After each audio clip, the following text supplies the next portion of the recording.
We are heading towards the end of September, so therefore there is no more perfect time than now to present my October TBR. Hello everyone and welcome back to Mr. Francy. This is my October TBR video.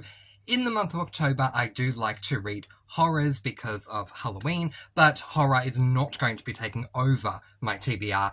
Yeah, probably less than half of the books that I'm reading will be horrors, but let's jump right in and see what I plan to read, because not only is it the Halloween month and the month of horror in October, but once we get to October, there's only 3 months left to wrap up the year's reading. So you'll see that reflected in my TBR as well. So, I read my books in page count order. I start the month off with the book that has the most pages and finish the month off with the book that has the least amount of pages. It just works out that way. It works well that way for me. So therefore, the first book that I plan to read in the month of October is this book, which is Beyond the Veil, book number 8.5 in the Zodiac Academy series by Caroline Peckham and Suzanne Valenti. Had a bit of a... yeah. My mind froze for a moment there. Yes, this is the second last book in the Zodiac Academy series. Both Caroline Peckham and Susan Valenti have said, they've gone on record saying that book number 9 has been released and it's the last book in the series. I'm happy about that. Don't get me wrong, I love this series. But in the last book, book 8, I just finally discovered some things I'm getting over with this book and with this series, sorry. And that happens. I mean, if you're going to have 9 books in a series plus let's make it 10 because you got your however many so 9, so let's make it 12 because you've got your 9 plus 3 novellas. This is one of the novellas, and even though it's a novella, let's quickly point this out, it is 400 and something odd pages long, 409 pages long, which to me is not a novella, but for Zodiac Academy, where normally the books are about 700-800 pages long, yeah, this would be. So, I am intrigued. I'm always intrigued when I go into a Zodiac Academy book. I'm saddened that there are only 2 left, but at the same time, I'm happy to move on to something new. So we'll see how we go with this one. Also, before we move on, I am going to do my very best to do weekly vlogs every single week in the month of October. You all responded really, really well to my last reading vlog with the mini clips, so I do plan to keep that going. But just because we have a plan doesn't mean it will come to fruition. So I'm saying I really hope it happens. We'll try our best. The next book that I plan to read had a bit of controversy for me. I just want to explain it for you. So I found an extreme horror book that had me very, very intrigued. However, when I saw the cover, I went, ugh, when you take a step back, you're like, can I actually show this on booktube? So I actually reached out to a couple of you. So if you responded, thank you kindly, to say, is this too graphic to show on booktube? Is there a line that I can't cross? And all of you came back to me and said, it's not a problem, just warn people to look away. Here's the funny thing about all that, now that you've heard that story. The edition I was meant to get was extremely graphic. The edition I ended up getting instead is not graphic at all. So it kind of made that whole conversation null and void, but thank you to all of you who gave me that advice, and I want to give you the same advice. If you plan on reading a book where the cover, and you want to show it on your booktube channel, if the cover is extremely graphic, then I would do what everyone recommended that I did in this scenario, which would be just warn people, it's a graphic cover, you may want to look away while I quickly show it on the screen. Alright, but in this case, I got one that's really easy to show, so kind of made the whole conversation null and void, but thank you to everyone who responded and was helping me out there. The next book I plan to read is the first book in a new series for me. I don't know if I'm going to read the whole series or just book 1, but it is this book, which is, The Angel of Vengeance. Just one moment.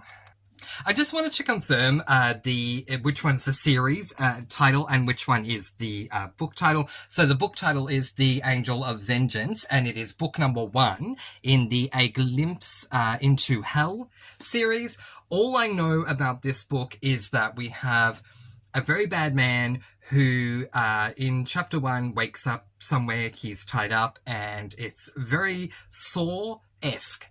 And for me, I love horrors that are extreme horrors. It's just a personal opinion, but I don't like horrors that are adult horrors that aren't horrific. So the more extreme for me, the better. Just a very quick sidebar. Growing up, I found it incredibly tough to watch horror movies, and so I always wanted to compromise by reading a horror book because your only limitation is your own imagination. And of course, it was a lot easier for me to read horror than watch it. Nowadays, I can watch horror. I have binged all of the Saw movies, and they've kind of desensitized me to horror. But therefore, especially therefore, if I'm going to read a horror, it needs to be incredibly horrific to get 5 stars from me. And this sounds like it will be. So, woohoo, we'll see how we go. For those of you who don't know, I go into my books blind, so I don't read the premise, but the premise is available on Goodreads for every single one of the books I am going to read, so just type the title into Goodreads, you'll be able to get the premise that way. The next book I plan to read has me so incredibly excited, and I don't say that often, the words so incredibly excited, but when I do, you know it is because, well, I am so incredibly excited, but because I'm very eagerly anticipating it. I am finally back in the world of Phil Stamper, and I cannot wait. I'm reading this book, which is Golden Boys by Phil Stamper, and this is yes, so the series comes from the title of book 1, so it is Golden Boys, book number 1 in the Golden Boys series. There are 2 books out at the moment.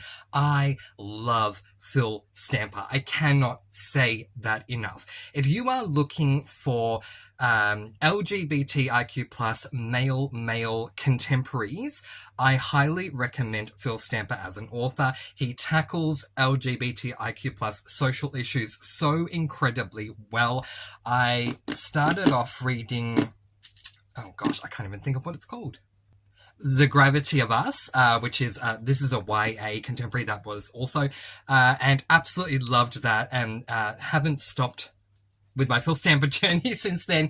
Cannot wait to get into another one. As you can see, this is a hardcover. I normally don't splurge on hardcovers, but for Phil Stamper, it is absolutely worth it. I highly, highly, highly recommend. I know people talk about Adam Silvera, and I do love Adam Silvera as well, but there are little known authors whose contemporary topics and contemporary, hard-hitting contemporary work is just outstanding, and Phil Stamper is absolutely one of them. If you would like for me to do a video talking about authors that aren't so well known, that are amazing, or even making it more niche and doing that for LGBTIQ+, let me know either way in the comments below, because I'm more than happy to shout out authors who don't get a lot of screen time but definitely deserve it. So really looking forward to reading this. Have no clue what it's about, don't need to, because it's Phil Stamper.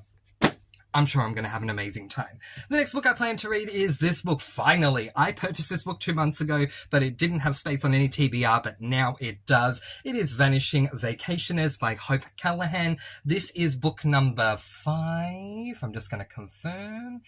Yes, this is book number 5 in the Millie cruise ship cozy mystery series. So basically, it's exactly what it sounds like. We have Millie there on the cover. She's an octogenarian. Her husband passed away, really close to the beginning of book 1, and she ends up applying just for a laugh for a job to be a cruise ship assistant director. Well, the joke's on her because she got the job. So she ends up going on to the cruise thinking, how am I going to do this? I just applied for it for a laugh. But honestly, it makes for an incredibly entertaining series. Imagine a cozy mystery set on a cruise.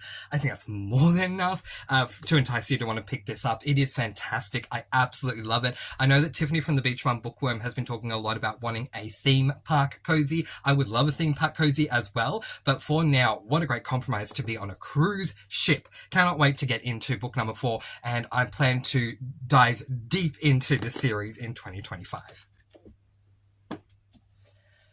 The next 3 books, and I know I normally would do one by one, but the next 3 books that I plan to read are all part of a series that I was hoping to actually begin in January, couldn't, in February, couldn't, in March, couldn't, and so on, and so on, and so on, and so on. And that is this series, the Ravaged World series. So we have Seasick as book number 1, Ravage as book number 2, and Savage as book number 3. They are all by Ian Rob Wright, who is arguably my favourite horror author. I say arguably because I'll be honest, as I always am on this channel, there are some Ian Rob Wright books that don't work for me, and then there are some that are just so absolutely horrifically amazing. They are adult horror books, so do be mindful if you do want to give Ian Rob Wright a go. I know people talk a lot about Stephen King. Ian Rob Wright's another author that doesn't get a lot of attention. He is an English author, and he is just absolutely amazing. I recommend reading The Housemates. Oh my gosh, so good, so scary. But if you don't like full-on horror, then I don't recommend Ian Rob Wright. But anyway, I have been wanting to read these books basically since the start of the year. But there were issues with audiobooks. Ian Rob Wright and I, we've spoken many times through Messenger on Facebook. He's wonderful. He responds to me all the time. And I asked him about this situation, and he said that they were redoing the audiobooks. So finally, audiobook 1 became available, but then suddenly audiobook 2 was not available, and there was just so many issues. I finally found an audiobook that has book 1, book 2, and book 3 in the one book. So I'm finally living out the dream I've been wanting since January. I'm going to read the entire series in 1 month. Wish me the best of luck. Then we have just enough time for me to move on to series that I am desperately trying to get through, and the first of which is the Campers and Criminals series by Tonya Capes. Really interesting stuff about this. I came into 2024 thinking, I almost said 2025 there, 2024, thinking that there were going to be 36 books in this series. There are more than that at the moment. Tonya Capes is releasing these books as though they are hotcakes. This book is book 32. It is Questions, Quarrels, and Quandaries, and that shelf there, we see that big red thing, ignoring the big red thing, which is a Winnie the Pooh classic book. The rest of those books there are all Campers and Criminals, and I reckon that whole shelf is going to be filled just with Campers and Criminals alone. Anyway, very quick backstory about Campers and Criminals regarding like what happened in book 1, so that you know what the premise of the series is. We follow a woman by the name of Maybelline West, who shortens her name to Mae West, and Mae was with this guy who was horrible. He ended up committing a whole lot of crimes and stuff and hurting a whole lot of people. They ended up breaking up, and he left her this rundown caravan park. So she has, when she arrives at the caravan park, it's really horrible. She came from LA. She had a fantastic life with this guy, was very rich, and here's this rundown caravan park. Can you imagine? I just love riches to rags stories. I know that people love rags to riches stories, and I do too, but I love riches to rags stories where you have someone who's so incredibly rich and forced into a poor situation, and you see how they cope. But anyway, the series has been pretty good. Last month I gave my second 5-star. Most of them have received 4 or 3 stars, and I'm looking forward to seeing how book number 32 goes. I read 3 Campers and Criminals a month, so the next book that I would read, it will be this one, book 33, Witness, Woods, and Wedding. Ooh, just married. Ooh, I think I just realized something about this book. Is it that wedding? Is it that wedding? If you've read this book, if it's that wedding, let me know. I'm excited. And the third one is book 34, Elves, Evergreen, and Evidence. So there you go. There's your 34th book that I'll read. I'm literally on Goodreads right now, which is why I'm looking this way. But yeah, so I just showed you book 34. So I will read books 32, 33, and 34 in the month of October. I believe in November or December, I plan on reading 35 and 36. But look at this. There's also 37. Is 37 actually out? Fireworks, Freedom, and Felonies. I'm just having a look. And yes, it is. It came out in June. So there are 37 books. You know what? Given how small they are, I probably would be able to still get through the 37th one and be up to date anyway. So who knows what I was complaining about. But speaking of doing everything to complete a series, the next book that I plan to read is definitely going to help with that. And that is this book, 5 Get Into a Fix. This is book number 17 out of 21 in the classic Famous 5 series by Enid Blyton. I I found a wonderful box set of all of these books online, and my mother purchased them for me for Christmas. Thank you so much, Mum. I really appreciate it. Going into the series, I'd probably read about 5 or 6 of the books, which I thought I had read a lot. Clearly, I had not. And it has been incredibly tough for me to give any book in this series anything less than 5 stars. Not because of the nostalgia, but because it still holds up to this day. If you can find a classic that still holds up to this day, then you know that it is deserving of being a classic. Sometimes I feel like, and this is just a quick sidebar, let me know if you agree or disagree, but sometimes I feel like people are very quick to call a book a classic purely because it's been around for a long time. For me, a classic needs 2 things to be termed a classic. 1, it yes needs to have been around for a long time, but 2, it still needs to hold up to this day. That's what makes it a classic. No matter what era you read it in, no matter when you're consuming the book, it still holds up. And the Famous 5 definitely does. So yeah, it's middle grade classic series, and basically we followed these 4 children and a dog. One of the children is Georgina, who prefers to be named George, her dog Timmy, and her 3 cousins, Julian, Anne, and Dick, which is short for Richard. They end up solving mysteries in every single book. So yeah, this is book number 17 out of 21. The next book then will be this one, which is 5 on Finiston Farm, which is book number 18 out of 21. And the final book I plan to read in the month of October is this book, which is 5 Go to Demons Rocks, which is book 19 out of 21, which means I'll only have 3 left, and then this series will be complete.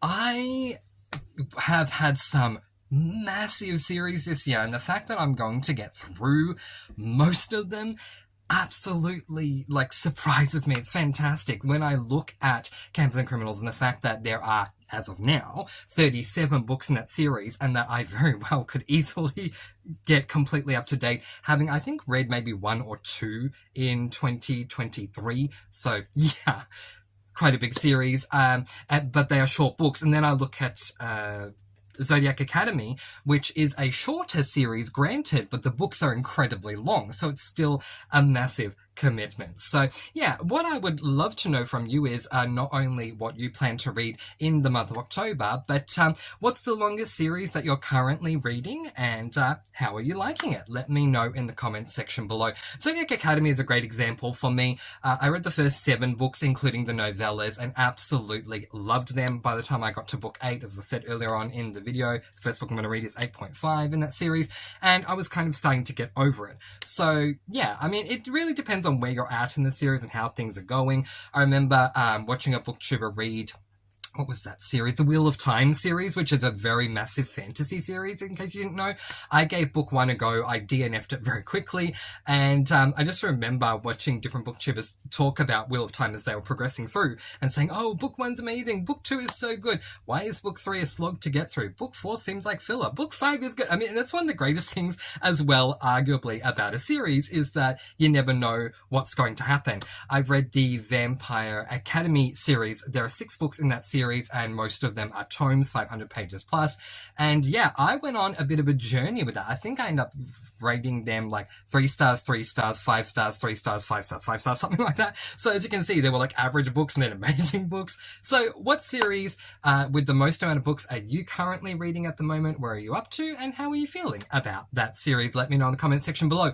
Also, have you started thinking, for those of you who do the SAS list, for those who don't know, a SAS list, SAS stands for Serious About Series. You put a list of series onto, you create a list of series and do what you can to begin them, continue on, or complete them. And the reason I bring this up is I'm wondering who is thinking about their 2025 SAS list. I'm already starting to think about it. If you have any recommendations for my 2025 SAS list, let me know in the comments below. If you have anything that you're considering putting on your SAS list that you'd like to make a buddy read of, and you don't know anyone that would like to join you, let me know. I love buddy reads, and we're buddy reading Campers and Criminals at the moment. I would love another series, either a long one to get through and buddy read next year, or to have many short series to go through and do a buddy read. I love having at least one buddy read going, so we'll see. Let me know if there's anything that you have in mind. All right. And now for everyone's favourite game that we like to call Up, Up, Oh. Let's try this again. These that just fit in the frame. These are all the books that I plan to read in the month of October 2024. My goodness, to think that the first time I played Up, I'm going to assume was probably in March of 2020, not this year, of 2020, and going, but these are all the books I plan to read in March of 2020, and I've been doing it for so long now. It's incredible. If you play the Up game, hashtag Up, let me know in the comment section below, because I want to see you play it. The more books you have, the harder it is. I know I'm waffling on here, but just quickly. As you can see, there are many books on my TBR. It's very hard to hold up to the camera, where if you have like maybe, I don't know, 2 or 3, we can go up. And maybe you can go even slower if you've only got 3. You can go up. These are the books. But when you've got like, I think I have 13 on me, then up. Yeah, becomes a bit harder. All right, everyone, that's enough happiness, laughing, and joy from this video. However, do not let your happiness, laughter, and joy lapse once it has come to an end. I'm going to let you all go with peace, blessings, and so much love. Please do be kind. In the words of Julie Chen Moonves, love one another. And in the words of Mr. Francy, spread your sparkling energy all throughout the world. And until next time, happy reading. Bye, everyone.